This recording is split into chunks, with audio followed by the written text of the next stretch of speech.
हर इंसान की body language उसकी असली पहचान होती है, क्योंकि यह वह चीज है जिसे हम चाहे या न चाहें हमेशा दूसरों के सामने प्रेजेंट करते हैं। मतलब यह है कि जब तुम किसी रूम में जाते हो, चाहे ऑफिस हो, क्लासरूम हो, फ्रेंड्स का ग्रुप हो या फिर किसी इवेंट का मंच, तो सबसे पहले लोग तुम्हारी आवाज या तुम्हारे शब्दों को नहीं, बल्कि तुम्हारी चाल, तुम्हारे चेहरे का भाव, तुम्हारा खड़ा होने का तरीका और तुम्हारा हैंड मूवमेंट देखते हैं और उसी से डिसाइड कर लेते हैं कि तुम कॉन्फिडेंट इंसान हो या वीक, तुम्हें सीरियसली लेना है या इग्नोर करना है। और यही कारण है कि बॉडी लैंग्वेज को साइलेंट लैंग्वेज कहा जाता है, क्योंकि बिना बोले ही यह तुम्हारी पूरी पर्सनैलिटी का राज खोल देती है। अब बहुत से लोग सोचते हैं कि बॉडी लैंग्वेज सीखना कोई बहुत बड़ा साइंस है या इसके लिए कोई खास टैलेंट चाहिए, लेकिन सच ये है कि यह बिल्कुल सिंपल चीज है जिसे हर कोई प्रैक्टिस करके मास्टर कर सकता है। बस थोड़ी सी जागरूकता और थोड़ी सी मेहनत चाहिए।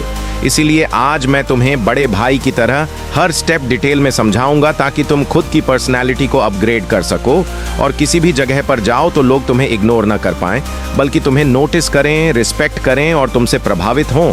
तो चलो शुरू करते हैं। सबसे पहले वॉकिंग से, क्योंकि तुम्हारी चाल ही तुम्हारा पहला इंप्रेशन होती है।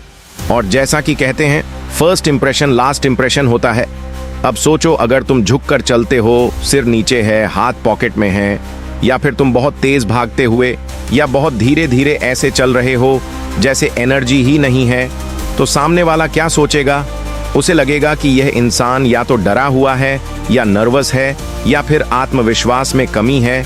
लेकिन अगर तुम सीधा खड़े होकर, बैक स्ट्रेट रखकर, शोल्डर्स रिलैक्स करके, चेस्ट थोड़ा ओपन करके और निगाह सामने रखकर बैलेंस्ड स्पीड से चलते हो, तो बिना कुछ बोले ही मैसेज जाता है कि यह इंसान कॉन्फिडेंट है, अपने कंट्रोल में है और अपनी प्रेजेंस से दूसरों को इम्प्रेस कर सकता है। जैसे हीरो की एंट्री फिल्मों में होती है, हीरो का सबसे पहला परिचय उसकी चाल से होता है। अगर चाल स्ट्रांग है तो ऑडियंस तुरंत मान लेती है कि यह पावरफुल कैरेक्टर है। तो हमेशा ध्यान रखो कि वॉक करते समय तुम्हारा पोस्चर स्ट्रेट हो, निगाह सामने हो और हाथ नेचुरली स्विंग करे, न ज्यादा टाइट न ज्यादा ड्रामेटिक, बस नेचुरल। और वॉक की स्पीड ऐसी हो कि लगे तुम अपने टाइम और एनवायरनमेंट दोनों पर कंट्रोल रखते हो। अब आते हैं दूसरी स्टेप यानी स्टैंडिंग पर, क्योंकि यह भी उतना ही इंपॉर्टेंट है जितना वॉकिंग। जब तुम खड़े होते हो तो तुम्हारा पूरा एटीट्यूड सामने आता है।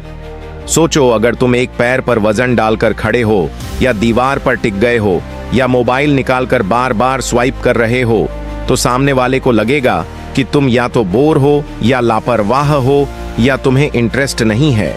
लेकिन अगर तुम दोनों पैरों पर वजन बराबर रखकर खड़े होते हो, चेस्ट थोड़ा ओपन रखते हो, शोल्डर्स रिलैक्स रखते हो, हेड पोजीशन बैलेंस में रखते हो और हाथ नेचुरली साइड में या हल्के सामने रखते हो, तो सामने वाला तुरंत तुम्हें ग्राउंडेड, स्ट्रांग और अप्रोचेबल मानता है। मतलब ये कि तुम नर्वस नहीं हो, तुम खुद पर भरोसा रखते हो और तुमसे बात करना आसान है। अब कुछ लोग खड़े होते ही आर्म्स क्रॉस कर लेते हैं। यह एक बड़ी गलती है, क्योंकि इससे मैसेज जाता है कि तुम क्लोज्ड ऑफ हो, डिफेंसिव हो या अपने कंफर्ट जोन से बाहर नहीं आना चाहते। इसी तरह बार बार एक पैर से दूसरे पैर पर वजन बदलना तुम्हें इम्पेशेंट दिखाता है और किसी वॉल या टेबल पर लीन करना तुम्हें कैजुअल और केयरलेस दिखाता है। जबकि सच में कॉन्फिडेंस का मतलब है स्टिलनेस, यानी जितना ज्यादा तुम बैलेंस और शांत खड़े रहोगे उतना ही स्ट्रांग लगोगे। अब बात करते हैं तीसरी स्टेप की, यानी सिटिंग की। बैठना जितना सिंपल लगता है उतना ही बड़ा रोल निभाता है तुम्हारी पर्सनैलिटी में। सोचो, अगर तुम किसी मीटिंग में हो और झुककर बैठे हो, चेयर पर लटक रहे हो, पैर बार बार हिला रहे हो या हाथ से पेन घुमा रहे हो, तो लोग क्या सोचेंगे? उन्हें लगेगा कि तुम लेजी हो, तुम्हारे पास फोकस नहीं है और तुम नर्वस हो। लेकिन अगर तुम सीधे बैठते हो, बैक को चेयर के सपोर्ट पर रखते हो, पैर जमीन पर फिक्स रखते हो, हाथों को टेबल पर या लैप में आराम से रखते हो और कन्वर्सेशन के वक्त हल्का सा आगे झुकते हो, तो सामने वाला तुम्हें अलर्ट, इंटरेस्टेड और कॉन्फिडेंट मानता है। और अगर तुम्हारे चेहरे पर हल्की स्माइल भी हो तो बात ही अलग है, क्योंकि स्माइल तुरंत तुम्हें अप्रोचेबल और पॉजिटिव बना देती है। अब यहाँ भी लोग कुछ कॉमन मिस्टेक करते हैं, जैसे स्लाउचिंग यानी झुककर बैठना। क्रॉस्ड आर्म्स और लेग्स, यानी अपने आप को क्लोज्ड ऑफ करना, बार बार पैर हिलाना या हाथ से खेलना यानी फिजिटिंग करना, और चेयर पर बहुत पीछे जाकर हाथ सर के पीछे रखना यानी ओवर कैजुअल होना। ये सब चीजें तुम्हें वीक या आरोगेंट दिखा सकती हैं, इसलिए हमेशा ध्यान रखो कि बैठने का तरीका तुम्हारी पर्सनैलिटी का बड़ा हिस्सा है।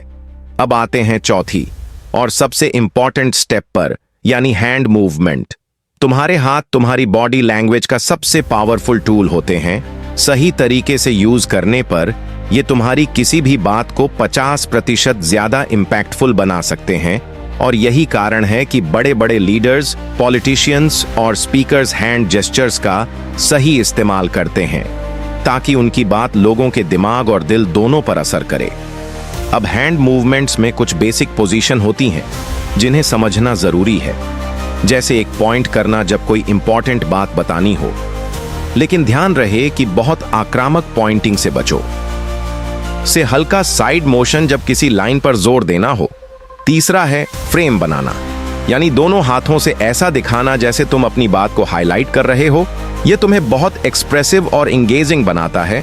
और चौथा है स्टीपल हैंड्स, यानी दोनों हाथ की उंगलियों को मिलाकर एक तरह का त्रिकोण बनाना। यह पोजीशन तुम्हें इन कंट्रोल, समझदार और इंटेलिजेंट दिखाती है। अब गलतियों की बात करें तो बहुत लोग हैंड्स को टाइटली क्लास्प कर लेते हैं जिससे वे नर्वस लगते हैं।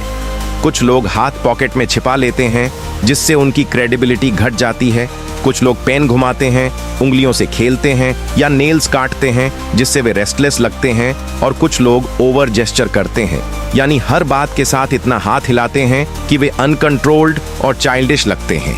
इसलिए याद रखो कि हाथों को कंट्रोल्ड और नेचुरल तरीके से इस्तेमाल करना ही सबसे अच्छा तरीका है।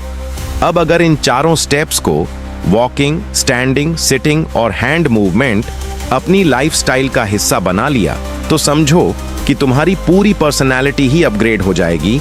लोग तुम्हें नोटिस करेंगे, तुम्हें रिस्पेक्ट करेंगे और तुम्हारे सामने कोई भी तुम्हें इग्नोर करने की हिम्मत नहीं करेगा। और सबसे ज़रूरी बात यह है कि यह सब चीज़ें दिखावे के लिए नहीं बल्कि खुद को बेहतर बनाने के लिए हैं, क्योंकि जब तुम अपनी बॉडी लैंग्वेज सुधारते हो तो तुम्हारा आत्मविश्वास अपने आप बढ़ता है।